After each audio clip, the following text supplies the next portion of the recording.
Welcome to the Power of Music podcast, brought to you by JM International.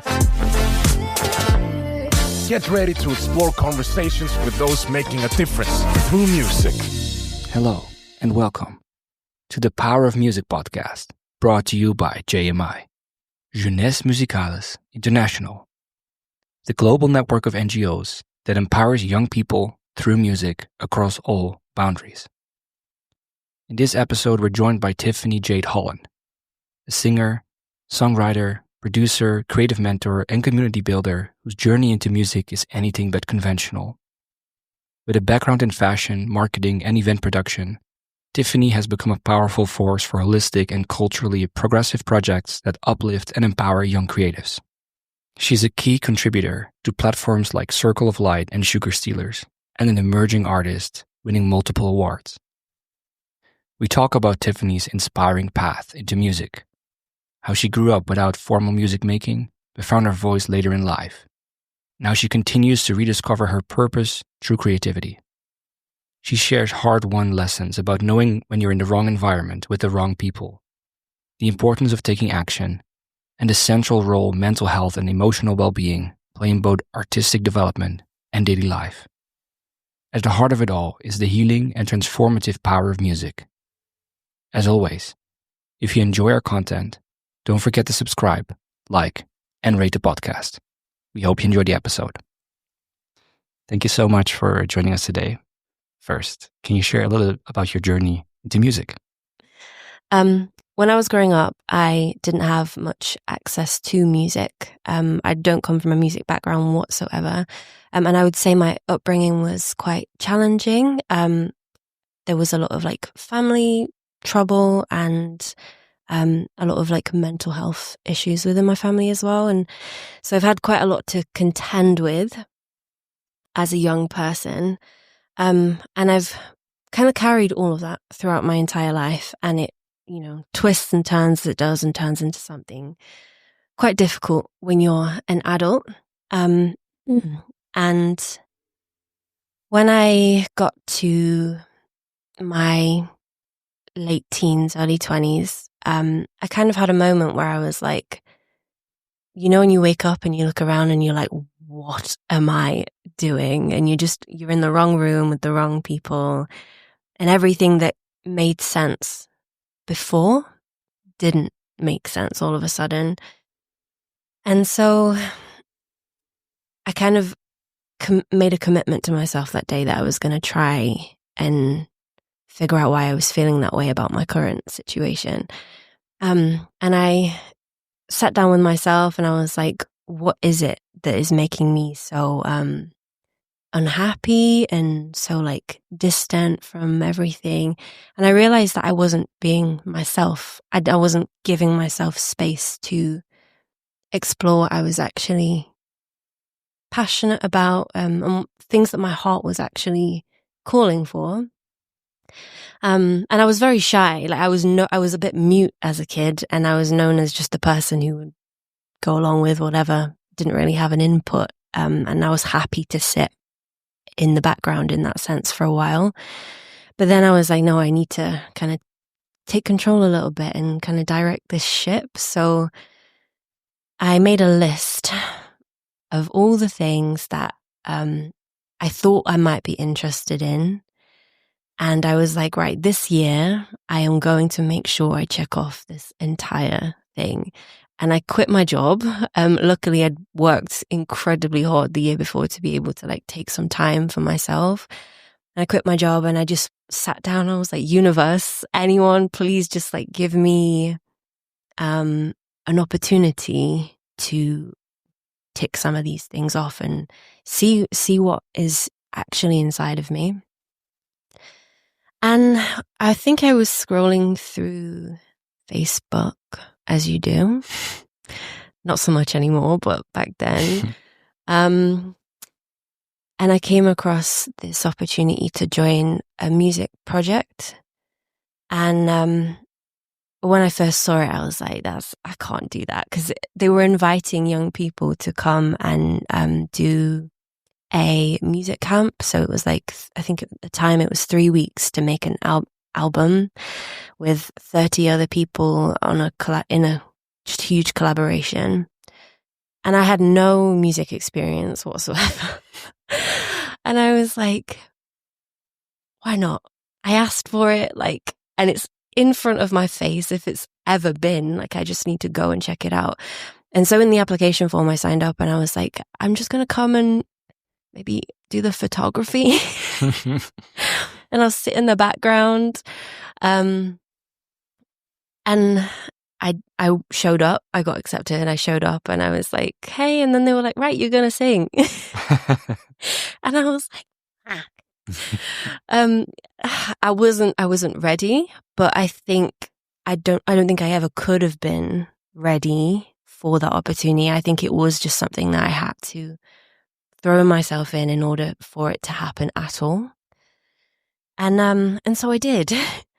Head first, and I just found myself in all these different rooms and studios with all these artists and aspiring artists and professional artists. There was a guy there that he's got a Grammy, and it was just all these different levels of people, but they were all working just as if it was a level playing field. It was one of the most bizarre things I've ever experienced in my life.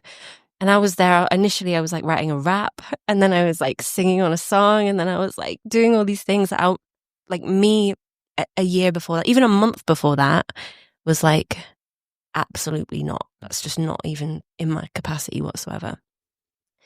And it went so well that it completely changed the whole trajectory of my entire life. Prior to that, I think I was quite lost, and I'd tried so many things, but nothing had ever really opened doors the way that this thing has.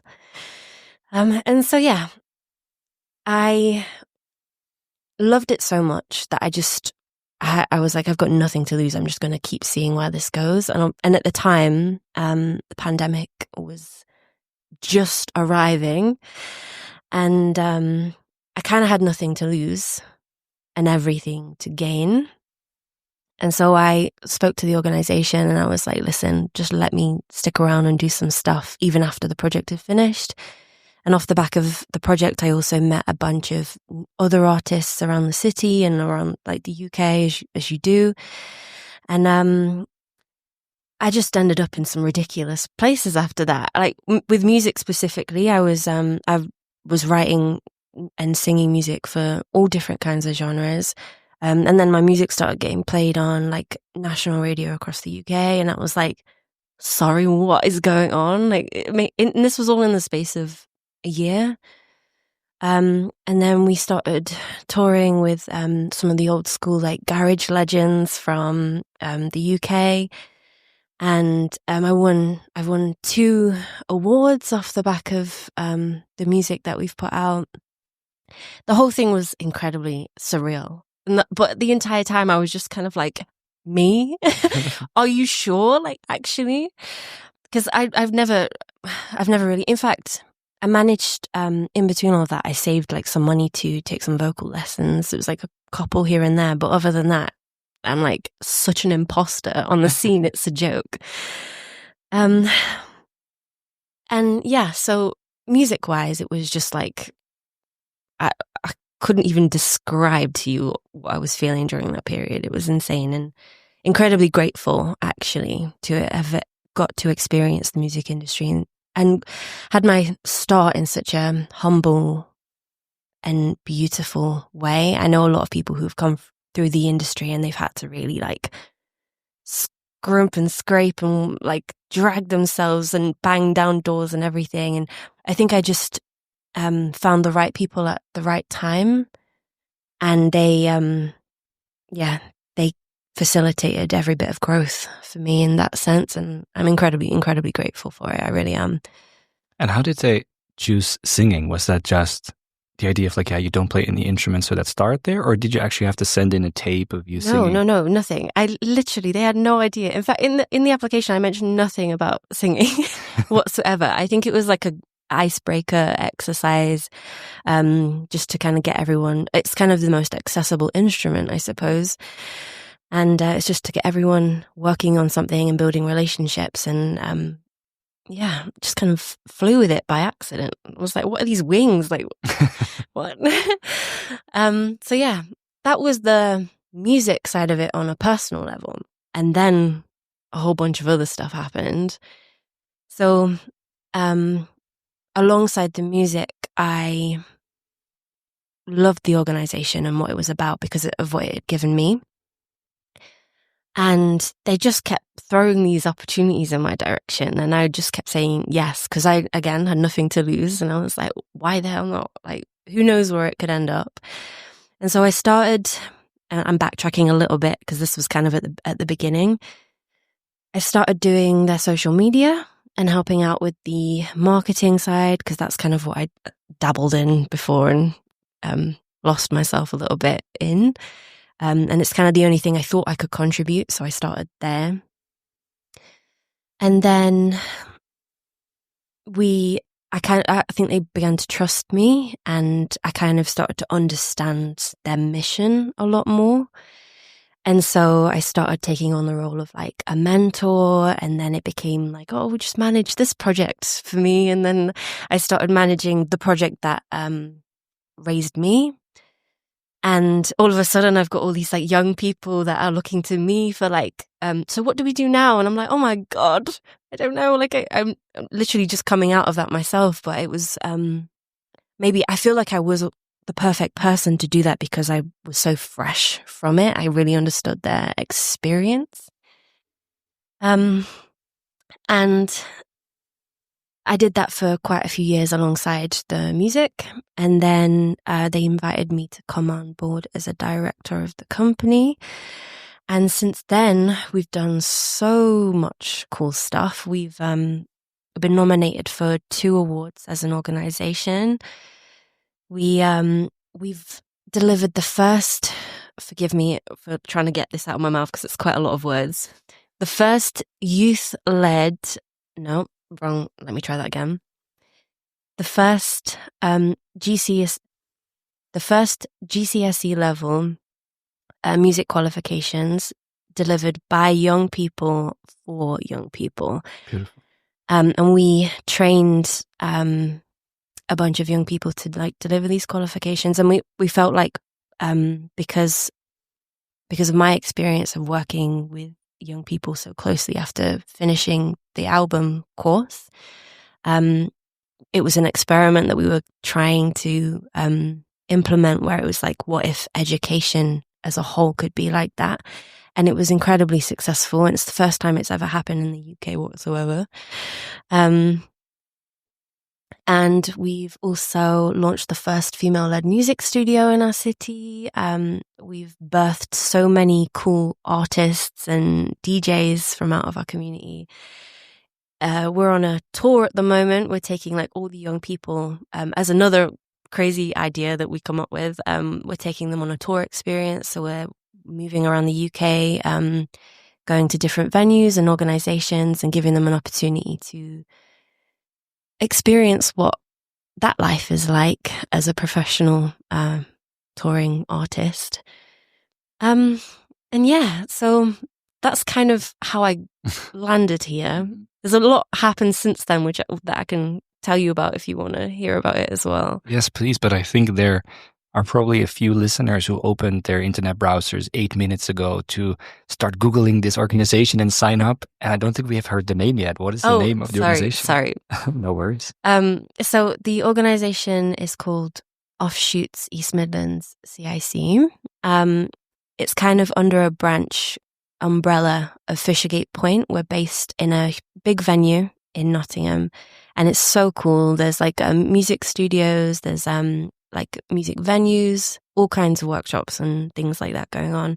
And inside there, we actually have 2 organizations. I didn't tell you that. Offshoots, and then also Sugar Stealers, which is our women and gender expansive people branch of work. And maybe before we go into the rest of your trajectory and how you ended up in a small town in Croatia, maybe some questions that came along the way of your story.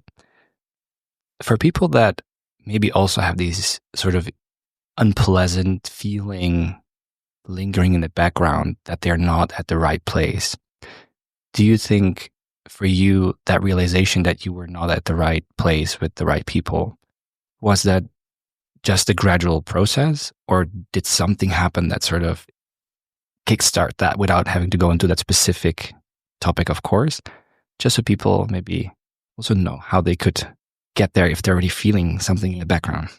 That's a really, really good question. I don't think you know it at the time, but I do think it's a gradual. I don't think you just, I mean, I know I said I just woke up one day, but I don't actually think you wake up one day.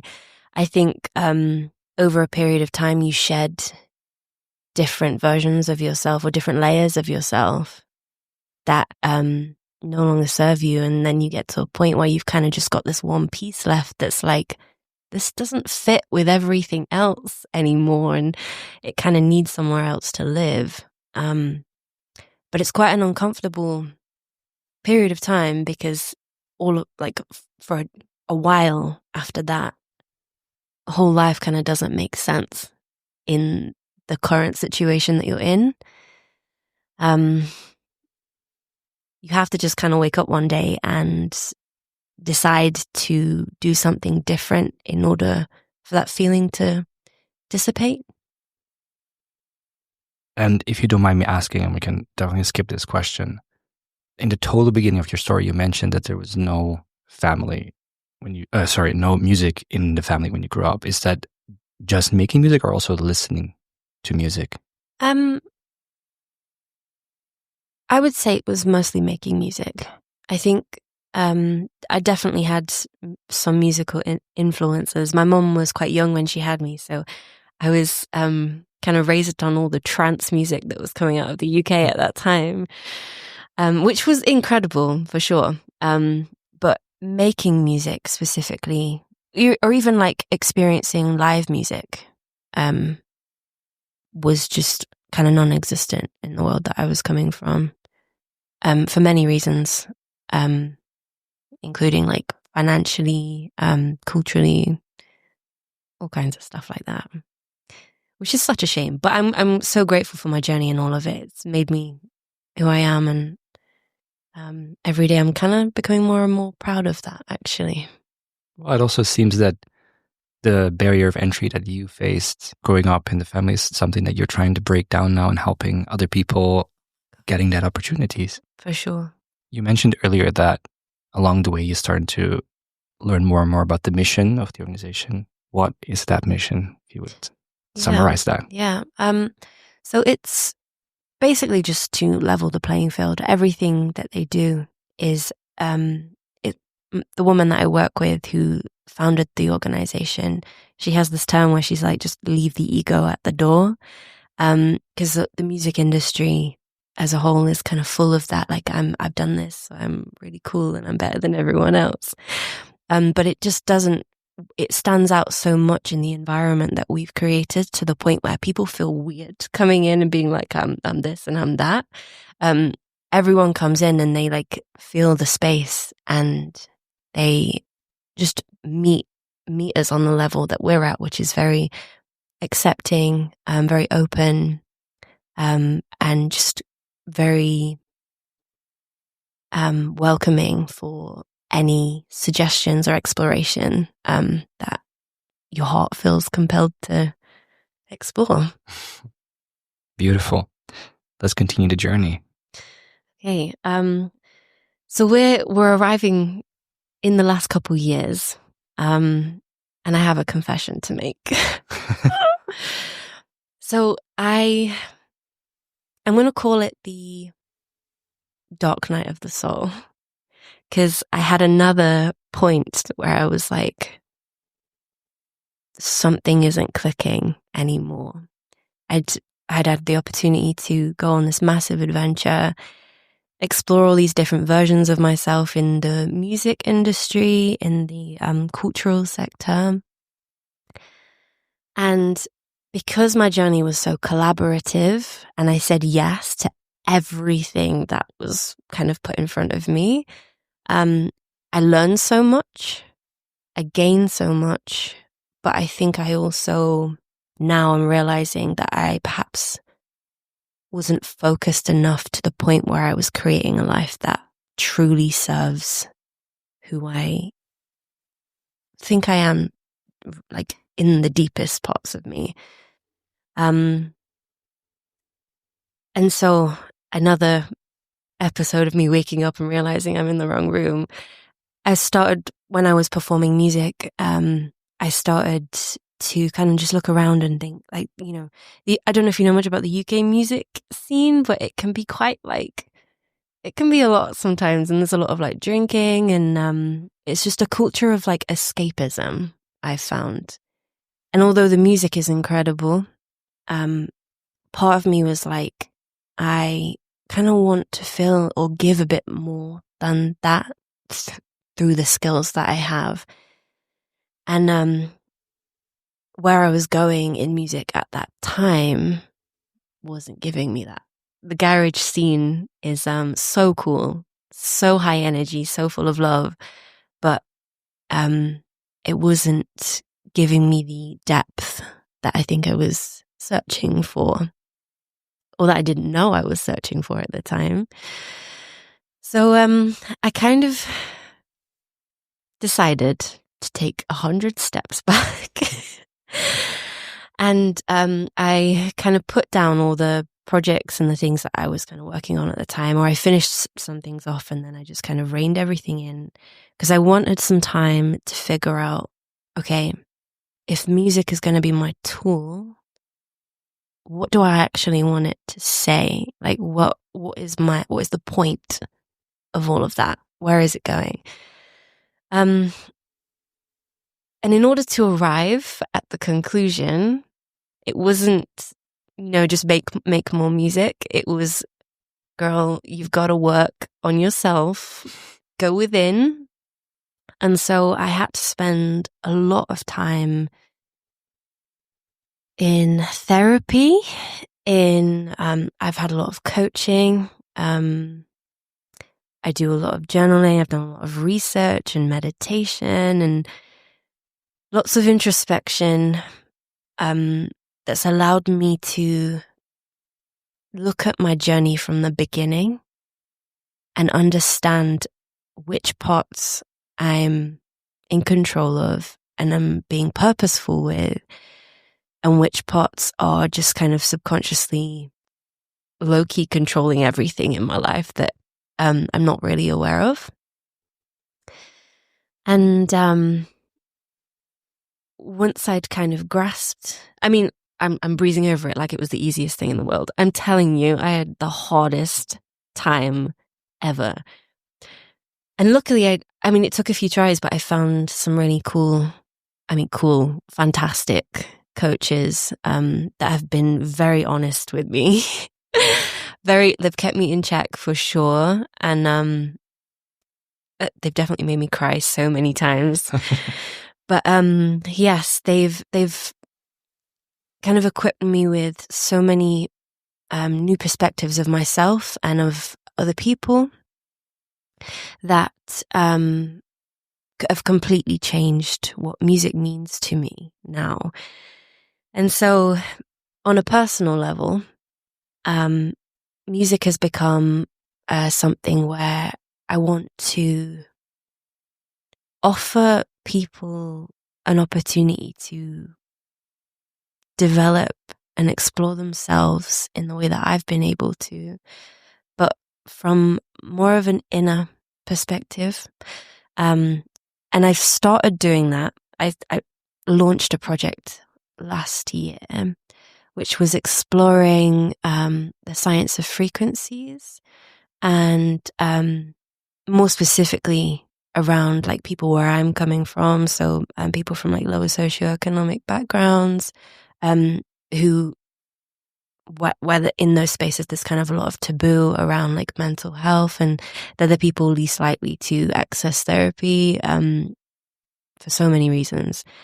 And I wanted to see if I could use what I know about music, use what I'd learned through psychology, through coaching, through therapy, and what I know about where I'm coming from and those that group of people, to kind of bring them together and see if I could create something. And And so that's where the kind of sound bath, mental health strand of what I do has kind of grown from.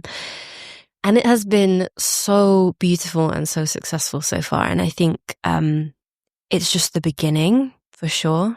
There's so much more there there's so many more stones I want to turn over.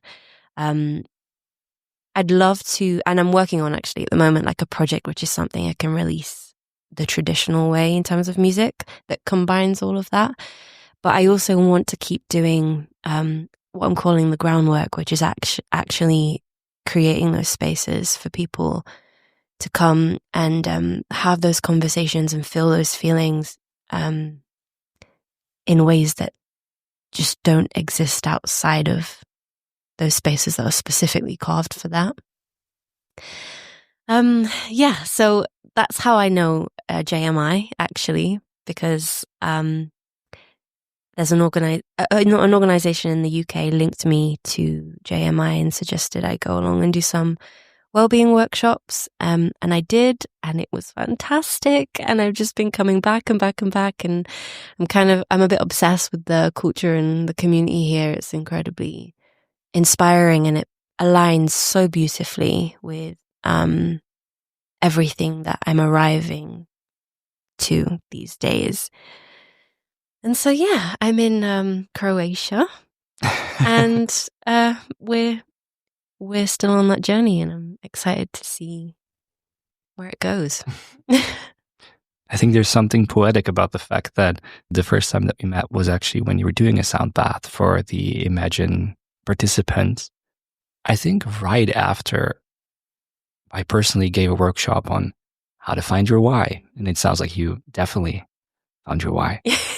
I think it changes all the time, though. It's changed so many times in my life. You know, when I was in college, I was studying fashion, and my why was just to be the coolest I could possibly be through like my clothes. And now I'm just like, what even is that? Like, what? Yeah, it's I feel like you graduate different versions of yourself every few years, and your why is constantly shifting. But I do think that the moment your why becomes outward facing, so when it's no longer about becoming the coolest dressed person, which is, there's no shame in that or no judgment there, or even musicians that I speak and say, yeah, I just want to play the biggest stages, that's my why, which is all good. I think the moment it becomes something sort of external oriented, where you say, I want to inspire people to do X, Y, Z, or we had the Zimbabweans in that last Imagine said, like, we want to celebrate families, right? Because that's what we all represent, families. Okay, then it feels maybe that's something that sticks, might sort of change throughout life a little bit, but there's something there.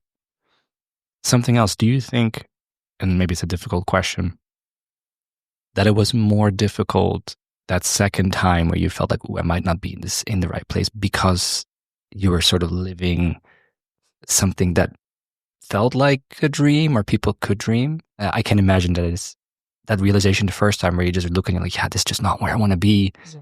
And the second time I was like, I kind of want to be here. It just doesn't feel the same it did. Is that some truth to that? So, oh my gosh. Like, I don't know. I didn't know what the term like ego death meant until that point. I thought I'd been to like the lowest and the darkest places before, but I've realized that I had to go to like even further than that in order to really process and deal with the things that I needed to in order to arrive where I am now. And I think you're totally right. There was even from the outside, there was a lot of, I'm not going to say backlash because that's too fierce, but like there was a lot of questions and a lot of opinions that made me question what I was doing. Because to a lot of people, it's like, you're going in the right direction. Like, why would you stop? Why would you turn around? Like, keep doing that and you'll be fine. And I'm like, but something feels wrong. Like it's not entirely fulfilling what I was hoping it would. And I suppose in that there's a lot of questioning yourself that comes up as well. not only other people, but then you kind of interrogating yourself and being like, were you even on the right path in the first place? Are you good enough to do the other thing that you're thinking about doing instead? What even is that thing? Like, you can't even visualize it at that point. But you just have to conjure this deep trust within yourself and the journey that you're on. Because I think running with the fear and other people's input only prolongs the inevitable. I think it kind of keeps you walking in circles a little bit. And I think it's quite brave to have to, or to be able to step out of that and be honest with yourself and look people in the eyes and be like, no, I'm going this way, even when they're like, no, it's this direction. So yeah, anyone that has experienced that, I know knows exactly what I'm talking about, and big respect, because it's not easy at all, but it's so worth it. I've got to add, it's incredibly worth it, because the clarity and the purpose, the balance that I have now is worth so much more to me than anything that I've achieved before. And it's created this whole other realm where I'm like, actually, even though I made a few right steps over in that direction, I can make so many right steps now. I've got the gears, I'm in control of the gear stick, and I can consciously choose which path I go down and back that up with the intention that it needs to see it through. I hope that answers your question. Yes, it does.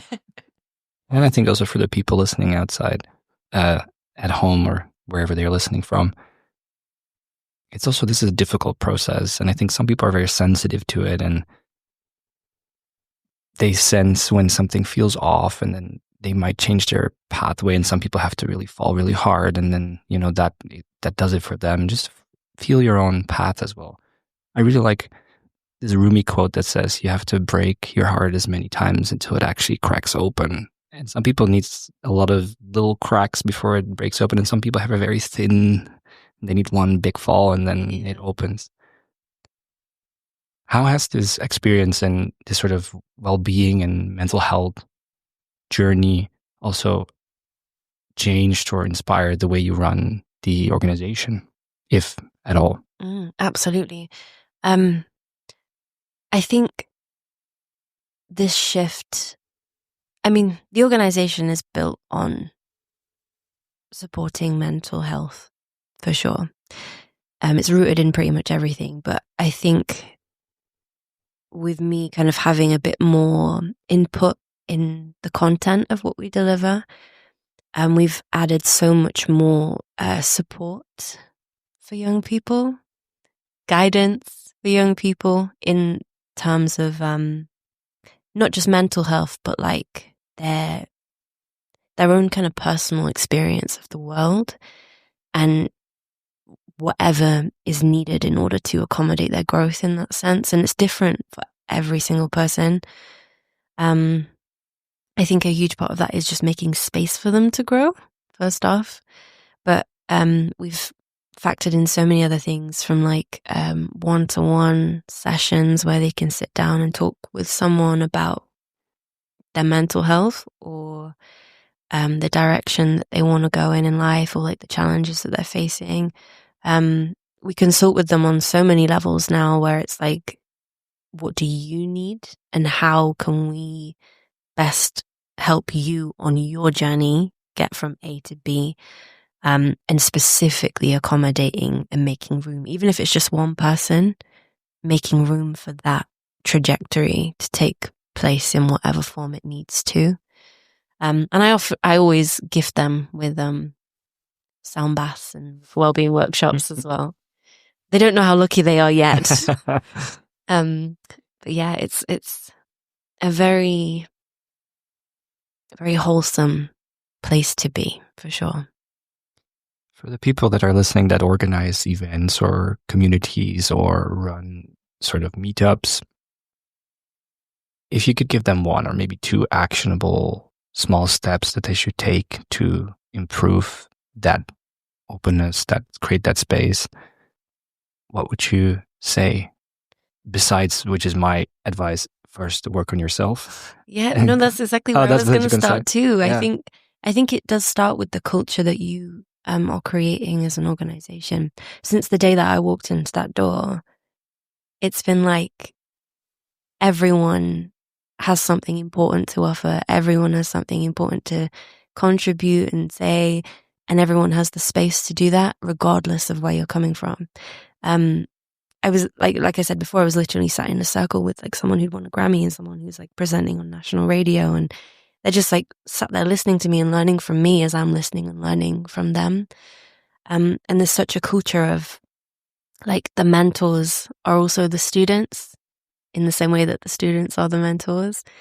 So I think start by looking at yourselves and what you believe and what your intentions are in that sense, and try and cultivate that within your staff and in your community first. And inevitably, it can't help it. If it's strong enough within the framework that you already have, within the people in the community that you already have, anyone else that shows up, I've seen it time and time again, they have to just come to the level that the community is showing up as. I have a friend actually who I've met through the project, and he came in the second year, so the year after me. And he's from like a DJ community, and it was he always says it's like very egotistical and very like, oh, I've performed on this stage and I've been on this station and stuff, and he's only used to that. And so when he came to our project, he said he felt so like he just didn't know how to behave, because he was expecting that same response and that same, I suppose, not very welcoming welcome. But he said he quite quickly had to adjust and kind of figure out, like, okay, like, who do I want to be in this situation? And he met us where we were at. And ever since then, it's kind of like he's a different person because of it. And his approach then to the outside world beyond the project is even different, because he's had the opportunity to experience what it's like in a different way. If we look ahead 2 years, both maybe your personal career within music and the organization, where do we stand? Wait, could you ask me that question again? If we look ahead 2 years, where are we? Both your personal career and the organization. Oh my gosh. What are your dreams? What are your ambitions? You know, if you'd have asked me this 2 years ago, yeah. I would have had an answer. But like, right now, I think I'm rediscovering this version of myself that I am right now. And in the same way that all those years ago when I first started this journey, I just had no idea where it was going, I feel like I'm there again, but in such a beautiful way. I think I'm at the point where I'm, again, giving myself space to just explore and time to explore without committing myself to something too much. But at the same time, I'm also arriving in an era where I'm like, right, where am I going? Like, actually, where are you going? And so I guess I could tell you what I would love to do, what's on my mind right now. But 2 years, I have no idea. It could be anywhere. I mean, I'm in Croatia right now, and I didn't think I'd be sat here. So, so yeah, I would love to release some music. It will be my first solo project. There's loads of stuff out there where I'm working collaboratively, but it's the first time I will have ever released something by myself, which is huge for me. Defeating that imposter syndrome a little bit, because you know when you're working with other people, you can kind of hide behind them. I I'm using this as an opportunity to be like, no, we've arrived, and I'm really hoping to own what I have to offer musically with this new project that I'm working on. So watch this space with that for sure. And then I'm really, really in love with all the sound and well-being work that I'm doing. So I'm just wanting to develop that and expand it and take it as many places as possible, and experiment in as many ways as possible with it. So yeah, I don't know where that's going to end up, but I would love to share it with as many people as possible. So yeah, if you need me, give me a shout. But yeah, other than that, I'm just open to whatever my heart is asking for on any given day at this point. And if people want to give that shout, where can they find you? Where can they find all the organizations? Where can they find your solo work? Where can they find your non-solo work? Okay, well, I'm actually really quite hard to find. I tend to hide a lot because I'm very busy. I've got a lot going on. But you can find me at Tiffany Jade Holland on Instagram, and all my details are pretty much on there. And then if you want to check out the organizations, it's fishergatepoint.com. There's a lot of information there. And then sugarstealers.com as well. As always, the very last question. Oh God, the biggest. I've been waiting for this. What is the power of music? Oh, okay. It's huge. Music is a mirror on a personal level for me. I think it's shown me a lot of what's within. On a community level, I think music is a tool for healing, for education, storytelling, in more ways than I think we remember as human beings. I think it's quite innate. I think it's quite spiritual, ethereal, otherworldly. And I can't quite put my finger on it, but it's there and it's real. And I think it's one of the biggest things that connects us and links us all together, even if we don't quite know it yet. And I would love to see us remembering it a bit more, and being able to share and support each other through music. Thank you very much. Thank you very much for listening. If you want more information about JM, or you would like to get involved, visit www.jmi.net. At JMI, we are on a mission to make the world more musical. That's why we created Mubazar, a digital platform that helps us manage all our musical activities across 80 countries worldwide, connecting musicians with opportunities to grow both personally and professionally.